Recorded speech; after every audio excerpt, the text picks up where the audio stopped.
Ces jardins n'avaient vu aucun travaux d'ampleur depuis 1968. Après le renouvellement du parcours permanent, les 7 terrasses classées du musée dauphinois vont connaître une seconde jeunesse. Des travaux sur un site extrêmement contraint. Pourra-t-on un jour lever le voile sur le clocher de l'église Saint-Didier à Voreppe? Les fidèles et la municipalité l'espèrent. Abîmé par le temps, l'édifice néo-gothique va faire l'objet courant 2025 d'importants travaux de restauration. Habitants et acteurs économiques sont invités à participer financièrement. Et puis tout le staff et les joueurs du GF38 vont pousser fort pour finir l'année en beauté après une série de 6 défaites. Sous la direction du nouvel entraîneur Laurent Perlade, les Grenoblois au complet reçoivent samedi soir Guingamp au Stade des Alpes. Bonsoir à tous, bienvenue dans ce JT du vendredi 29 mars 2024. Du lundi au vendredi à partir de 18h, l'essentiel de l'actualité du Grand Grenoble. Le parquet de Grenoble a ouvert une information judiciaire et désigné un juge d'instruction pour travailler sur les agressions commises depuis fin janvier à Saint-Martin-d'Air, Saint-Martin-le-Vinoux et plusieurs quartiers de Grenoble. Le dossier comprend 3 viols, 2 agressions sexuelles et 3 agressions dont le mobile était le vol. Le suspect serait un jeune homme circulant à trottinette. Il repérerait ses victimes avant de les suivre, de les faire tomber ou les attaquer dans un hall d'immeuble en deuxième partie de nuit ou au petit matin. Le vent s'est levé. Le département de l'Isère a été placé en vigilance jaune pour risque de vent violent jusqu'à samedi 15h en raison du passage de la tempête Nelson. Ce matin, la circulation des trains entre Lyon-Grenoble et Grenoble-Chambéry a été interrompue en raison de rafales et de chutes d'arbres sur les voies. La municipalité grenobloise a fermé ses parcs et jardins. Les stations de ski encore ouvertes ont également fermé leur remontée mécanique. Une rafale de vent a été mesurée à 200 km/h à la mi-journée à Champs-Rousses.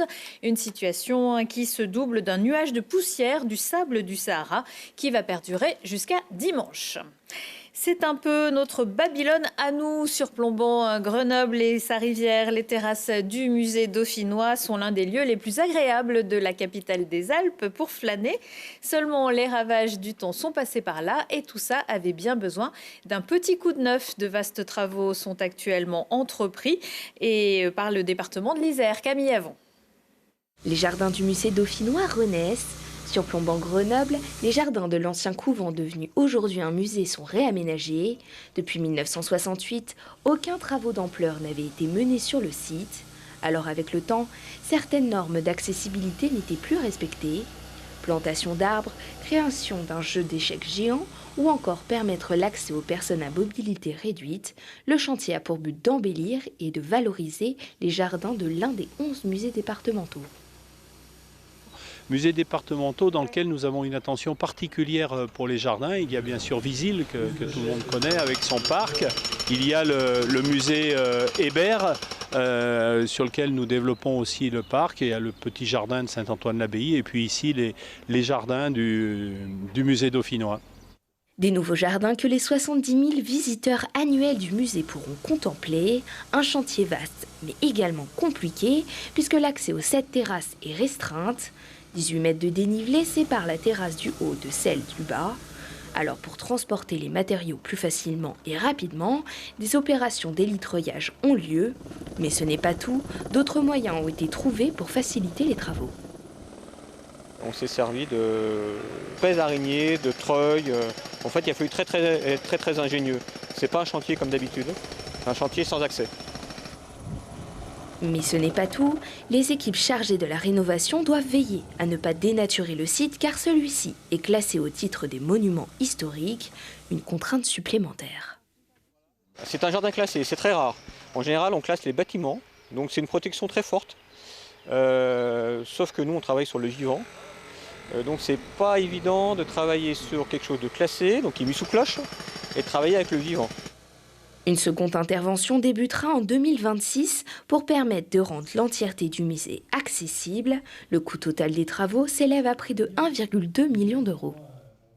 La terrasse du séchoir sera également réaménagée pour pouvoir s'asseoir confortablement dans l'herbe et un théâtre de verdure installé pour accueillir des groupes. 6 poids lourds, 2 tractopelles, 2 fourgons de la société de recyclage de matériaux Arc-en-Ciel ont été détruits par les flammes dans la nuit de jeudi à vendredi. C'est à Izeau. Les sapeurs-pompiers sont parvenus à éteindre le sinistre avant qu'il ne se propage au bâtiment. Le préjudice s'élèverait à plus d'1 million d'euros. L'incendie serait d'origine criminelle. Les caméras de vidéosurveillance ont capté 3 hommes cagoulés et masqués. Les ont vus verser du liquide dans les véhicules avant d'y mettre le feu. Un incendie avait déjà touché cette entreprise en juillet dernier. Pour les 10 ans de son élection à la mairie de Grenoble, Éric Piolle est l'invité ce week-end du QG politique. Thibault Leduc reviendra avec lui sur les nombreux sujets d'actualité concernant Grenoble, comme le projet de transport par câble retoqué cette semaine par la préfecture, la guerre du logement entre la ville et la métropole, symbolisée par la vente avortée de Grenoble Habitat, ou encore la lutte contre le trafic de stupéfiants après la fusillade intervenue il y a quelques jours sur le Courberia, au beau milieu des passants. Je me suis retrouvé d'ailleurs une fois en vélo sur le Courberia. En arrivant, j'ai croisé le scooter qui venait de tirer. De ce jour-là? Alors, sur une autre fusillade. Une autre fusillade. Oui, parce qu'il y en a régulièrement. Malheureusement, il y en a dans le quartier Saint-Bruno régulièrement. Donc évidemment qu'en tant que maire, j'ai ça en tête. On a tous la peur de la balle perdue. On est tous déjà vraiment consternés de voir des gens qui perdent la vie pour du trafic de drogue. Le trafic de drogue, maintenant, c'est une entreprise comme une autre. Hier soir, grosse opération, vous l'avez vu, avec le préfet, le procureur, sur les Chirolles, un endroit dont je m'occupe du nettoyage cette semaine. Ce matin, 8h du mat, enfin, je le dis avec le sourire, mais je ne devrais pas, parce qu'en fait, ça fout les boules. On est vraiment en colère devant ça. Et il y avait encore 25 choufs et vendeurs de drogue, ce matin, là, 8h. 8 heures, hein, c'est tôt. Avant, on disait ça arrive, ils dorment, machin. Maintenant, c'est H24. H24. Et pour la population, c'est effectivement insupportable. La stratégie globale du ministre de l'Intérieur, M. Darmanin, est inefficace. Il m'avait reçu, place Beauvau, quand il a été nommé ministre de l'Intérieur. Il disait il n'y a jamais eu en France de politique de fermeté. Il disait bon, allez, ça rappelle dans son temps Charles Pasqua, ça rappelle Nicolas Sarkozy, ça rappelle Manuel Valls, qui faisait le Tour de France avec des coups de menton en disant plus jamais ça, maintenant c'est tolérance zéro. Comme si avant, on avait envie d'un peu de tolérance, s'il vous plaît. En fait, c'est absurde. Ils mettent toutes les forces de police contre le trafic sans aucun résultat. Sans aucun résultat, retrouvez l'intégralité du QG d'Éric Piolle vendredi à 21h15, samedi à 9h15 et dimanche à 17h30, où vous apprendrez donc également que le maire de Grenoble fait actuellement un autre stage au sein de la propreté urbaine des Chirolles. Dimanche, un peu partout en France, les cloches sonneront pour célébrer Pâques, comme à l'église Saint-Didier à Vorep, un édifice mal en point depuis plusieurs années, mais dont la rénovation a finalement été votée à la fin de l'année dernière au conseil municipal. Depuis la loi de 1905, les édifices érigés antérieurement sont à la charge de la commune et pas du diocèse. Voyez le reportage de Fanny Abraham et Fiona Vinois. Son clocher s'élève fièrement dans le centre-bourg de Vorep depuis déjà 2 siècles. Mais voilà maintenant 5 ans qu'une bâche noire le protège des regards insistants. Inscrite en tant que monument historique dans un pays d'art et d'histoire, l'église néogothique Saint-Didier est une œuvre de l'architecte Alfred Berruyer, abritant des fresques remarquables d'Alexandre de Belle. Contrainte à respecter des critères de qualité élevés et parce que sa détérioration impacte la sécurité des passants, une rénovation sera mise en place en automne 2024. Le clocher est très abîmé, ça induit des infiltrations d'eau, donc il y a besoin de refaire le clocher dans son entier, le transept, mais également la cour extérieure pour assainir tout ça et stabiliser l'édifice. Les travaux s'étendront sur 2 ans et nécessiteront près de 2 millions d'euros. En plus de l'aide de l'État, de la région et du département, pour la rénovation de cet édifice, le soutien de tous est sollicité par un appel à la souscription organisé grâce à une collaboration avec la Fondation du patrimoine. La ville de Vorep a souhaité mobiliser aussi la population autour de cette opération de rénovation. Et une souscription publique, ça permet à tout un chacun, aux particuliers, à un entrepreneur, de faire un don, que c'est aussi le patrimoine de tous en fait. Donc chacun peut y contribuer, y trouver certains avantages et des avantages ensuite au quotidien avec un patrimoine rénové, un centre-bourg valorisé. Les Vauréfins sont très attachés à leur patrimoine. Ça fait des années que les travaux étaient en attente. Ils sont attendus et nous espérons vraiment recueillir le maximum d'aide et de tout soutien de la part de nos habitants.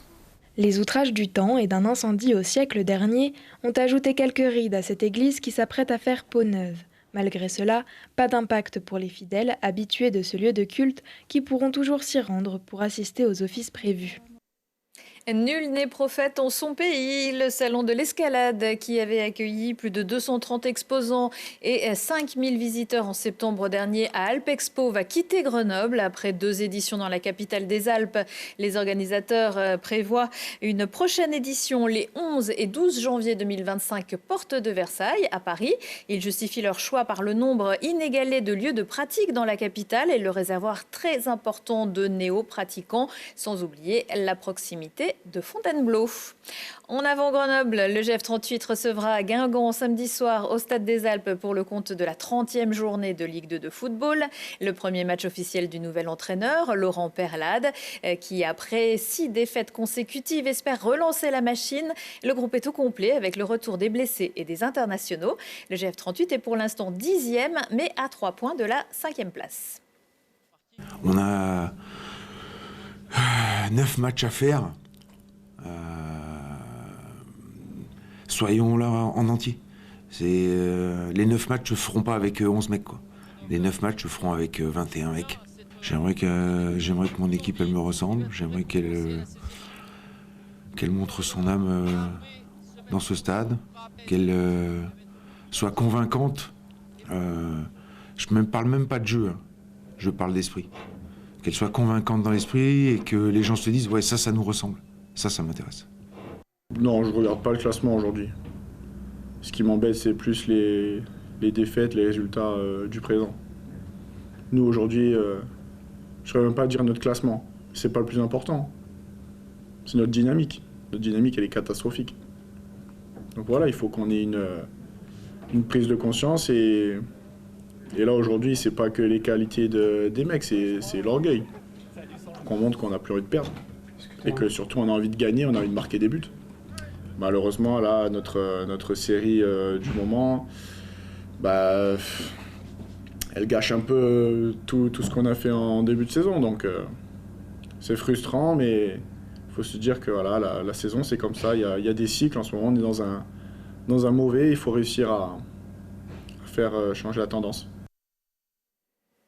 Coup d'envoi du match samedi à 19h au Stade des Alpes. Et on n'oublie pas non plus que les Brûleurs de Loup aussi tenteront samedi soir à Pôle Sud de faire changer la tendance. Dans la demi-finale de Ligue Magnus qui les oppose à Bordeaux, les Isérois sont pour l'instant menés 3 victoires à 1.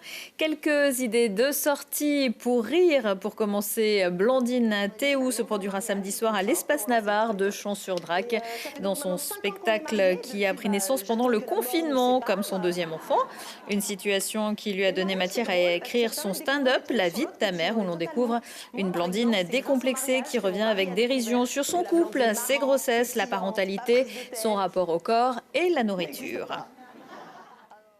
Pas de poule ni d'œufs en chocolat à la basse-cour de Grenoble, mais une humoriste insolente et tendre, Amandine Lourdel. Récompensée dans plusieurs festivals, elle dissèque mœurs et apparence en s'emparant du matrimoine comme personne. Son humour frontal oscille entre l'ironie, le sarcasme et la satire sociale, ce qui lui fait dire « Quand j'étais petite, je voulais être une héroïne de Virginie Despentes, mais ça fait mal à la tête quand même ». Une nouvelle saison s'annonce à Walibi. Le parc d'attractions des Avenières qui s'apprête à fêter ses 45 bougies ouvre ses portes samedi pour les familles, les enfants et ceux qui ont le cœur bien accroché.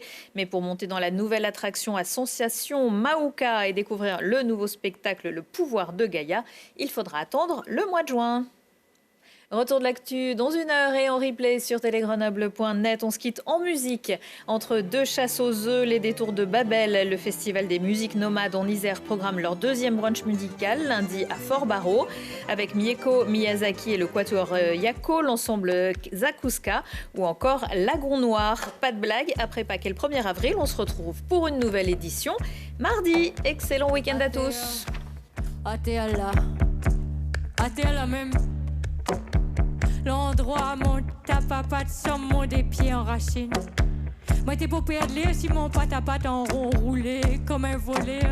Mon cœur t'es bat dans mon dos, à t'es à la même.